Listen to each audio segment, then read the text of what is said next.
స్కాంద పురాణాంతర్గత సంపూర్ణ కార్తీక పురాణము 8వ రోజున 15-16 అధ్యాయములు పారాయణ చేయవలెను. 15వ అధ్యాయం కార్తీక దీపారాధన మహిమచే ఎలుక దివ్య పురుషుడగుట. జనక మహారాజా, ఈ కార్తీక మాసం శివకేశవుల ఆలయాలలో దేని అందైనా దీపారాధన, నృత్యము, గానము, దీపమాల సమర్పణ చేసిన వారు ముక్తి మోక్షాదులతో తరిస్తారు. ద్వాదశి రోజున స్వామివారిని ధూప దీప నైవేద్యాదులతో ఆరాధించిన వారు విష్ణు సన్నిధిని పొందుతారు. ఇతరులు పెట్టిన దీపం పైకి పెట్టి ఆ జ్యోతిని ప్రజ్వలింపచేయడం వల్ల వారి పాపాలన్నీ ఆ దీపాగ్నిలో భస్మమైపోతాయి. ఆరిన దీపాన్ని వెలిగించిన వారి పుణ్యం అపారం. అట్టి వారిని సందర్శించిన వారి పాపాలు సైతం భస్మీపటలమైపోతాయి. ఇందుకు సంబంధించిన ఇతిహాసం చెబుతాను, వినవలసిందన్నాడు వశిష్ఠుడు. మహారాజా, సరస్వతి నదీ తీరంలో ఒక శిథిల దేవాలయం ఉండేది. అక్కడకు నిష్ఠాకరిష్ఠుడైన ఒక యోగీంద్రుడొచ్చాడు. అది కార్తీక మాసం. మానవ ధర్మ ఆచరణలైన జప తప స్నాన సంధ్యాదులను అనువుగా ఉంటుందని ఆ ఆలయాన్ని పరిశుభ్రం చేశాడు, ముగ్గులు పెట్టాడు. పక్క గ్రామానికి వెళ్ళి ప్రమిదలు, నూనె, వత్తులు కొని తెచ్చాడు.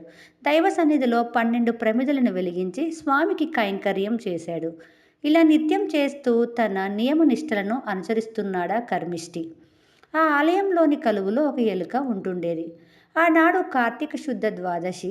ఆనాడు తినడానికేమీ దొరక్క ఏమైనా దొరుకుతుందేమో అని ఆలయం చుట్టూ తిరిగింది. ఎక్కడా ఏమీ లభించలేదు.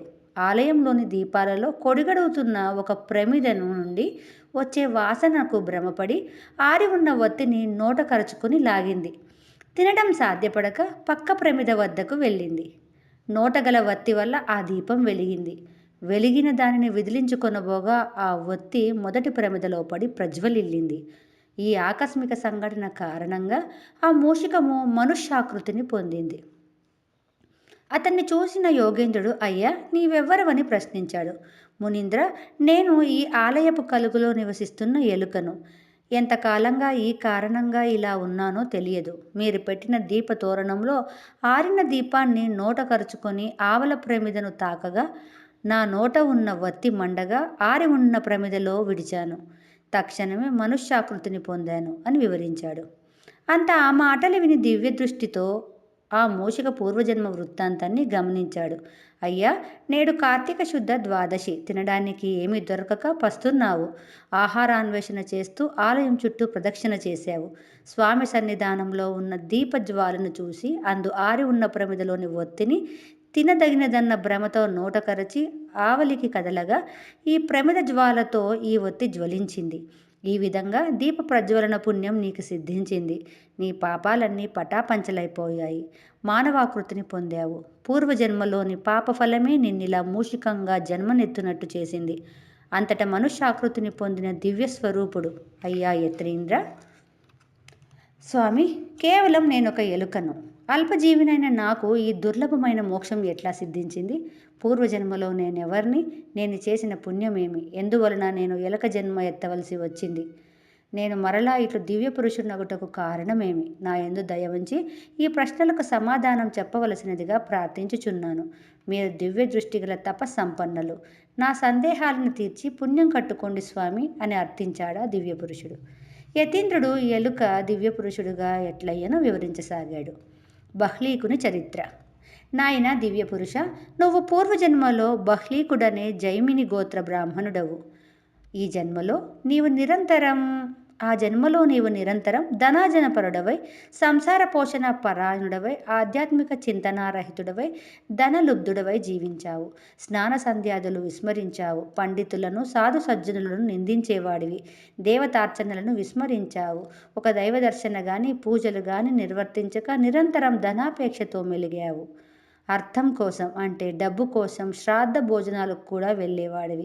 నీకొక వ్రతము లేదు, ఉపవాసం లేదు. దొరికినంత వరకు తినడమే ధ్యేయంగా పెట్టుకున్నావు. అంతేకాక బలులను, పిశాచ బలులను కూడా ఆరగించావు. వేద మార్గాన్ని తప్పి చరించావు. అందగత్తె అయిన భార్యను తృణీకరించి సేవకురాలితో కులుకేవాడివి. సేవిక చేతి అన్నమును తినేవాడివి. అత్యంత హీనంగా ప్రవర్తించేవాడివి. దాన ధర్మాలనేమీ లేకుండా పాలు, పెరుగు, నెయ్యి అన్ని అధిక ధరలకు అమ్ముకుంటూ ధనార్జన చేశావు.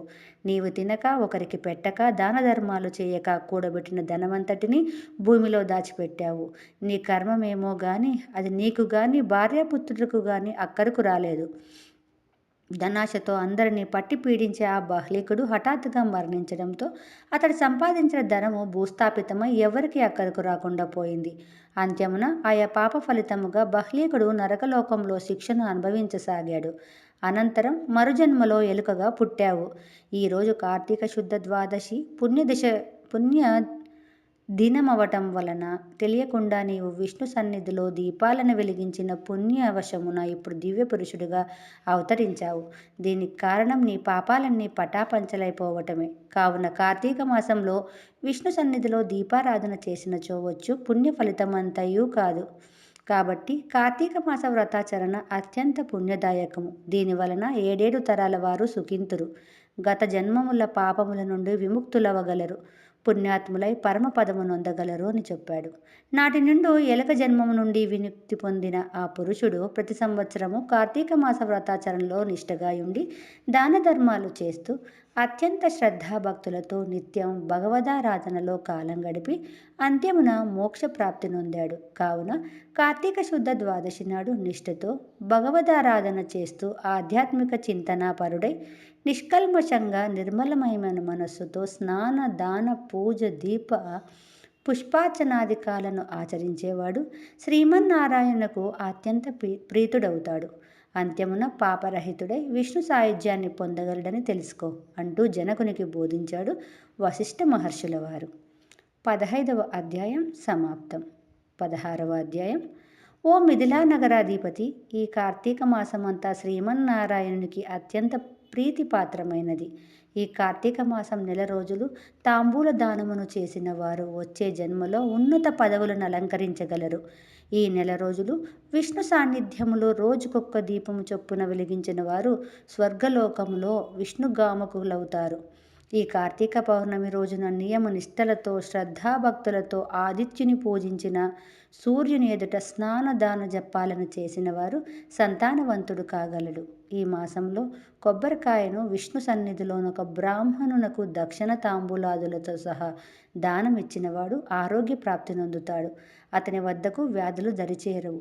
ఆకస్మిక ప్రమాదాలు, మరణాలు, గర్భ విచ్ఛేదాలు సంభవించవు.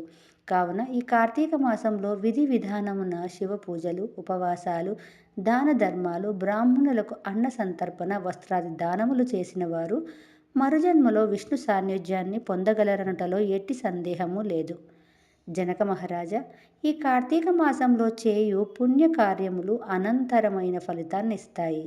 ఈ కార్తీకంలో ఏ విధమైన వ్రతాలు, ఆరాధనలు చేయని వారు ఘోర నరకాన్ని పొందుతారు. శుక్ల పాడ్యమి మొదలు ప్రతిదినం మొత్తం 30 రోజులు రోజుకొక దీపాన్ని ఆలయ ద్వారం వద్ద గాని, దైవ సాన్నిధ్యం వద్ద గాని ఉంచిన వారు దైవ సాన్నిధ్యాన్ని పొందుతారు. ఆదివారం సూర్యుణ్ణి ఆరాధించిన వారు సంతాన ఫలాన్ని పొందుతారు. దక్షిణ తాంబూలాదులతో నారికేల ఫలాలు దానం చేస్తే సద్బుద్ధి కలిగి జ్ఞానవంతులై వర్ధిల్లుతారు. దీపస్తంభాన్ని దర్శించిన వారి పాపాలు సూర్యుని వలన చీకట్లు తొలగిపోయినట్లు పోతాయి. కార్తీక మాసంలో ఆలయానికి ఎదురుగా రాతితో గాని, మానుతో గాని స్తంభాన్ని పాతి దానిపై శాలిధ్యానం తిలలు గల ప్రమిదలో నేతిని పోసి దీపమును పెట్టడమే దీపస్తంభ ప్రతిష్ఠ. ఇందువల్ల మానులకు, మనుషులకు పూర్వజన్మ కలిగిన ఇతిహాసం ఒకటి ఉన్నది, వినవలసిందన్నాడు వశిష్ఠ మహర్షి. మాతంగ మహర్షి ఆశ్రయంలోని విష్ణుఆలయంలో ఒక కార్తీక మాసంలో మునులు వచ్చి షోడశోపచారములతో స్వామిని సేవిస్తూ కార్తీక మాస వ్రతాన్ని చేస్తున్నారు. వారిలోని ఒక వృద్ధ మునీంద్రుడు వారిని ఉద్దేశించి, మునులారా, వచ్చే కార్తీక పౌర్ణమి నాడు ఆలయమందు దీపస్తంభాన్ని ఉంచుదాం. అది పుణ్యప్రదమైన పని కదా అన్నాడు. అందుకు ఆ మునులందా అంగీకరించారు. వారంతా అరణ్యానికి వెళ్ళి ఒక నిఠారైన మ్రానును తెచ్చి ఆలయం ముందు పాతారు. శాలిధాన్యం తిలలతో కూడిన నేతి ప్రమిదతో దీపాన్ని వెలిగించి స్తంభంపై ఉంచి భక్తితో ప్రదక్షిణ నమస్కారాలు చేశారు. అనంతరం వారంతా పురాణ కాలక్షేపం చేస్తున్నారు. అంతలో దీపస్తంభం పెలపెలమంటూ విరిగిపడింది. ఏమిటిలా జరిగిందని చూస్తుండగానే అందుండి ఒక మనుష్యాకృతి ఆవిర్భవించి ముందుకు వచ్చి నమస్కరించి నిలబడింది. మునులందరికీ ఆశ్చర్యం కలిగింది. పుణ్యపురుషులారా, నేనొక బ్రాహ్మణుడను. నా పేరు ధనలోభుడు. సిరి సంపదలకు లోటు లేని సంపన్నుడను. కులవృత్తి కానీ కులాచారము కానీ నేనెరుగను. దాన ధర్మాలు దైవ కార్యాలు ప్రశస్తే నాకు లేదు. నా నిరంకుశంగా బ్రతుకుండేవాడిని. నన్ను ఆశ్రయించి వచ్చిన వారిని నిష్ఠూర వాక్యలతో అవమానించేవాడిని. తూలనాడి రిక్తహస్తాలతో వారిని వెళ్ళగొట్టేవాడిని.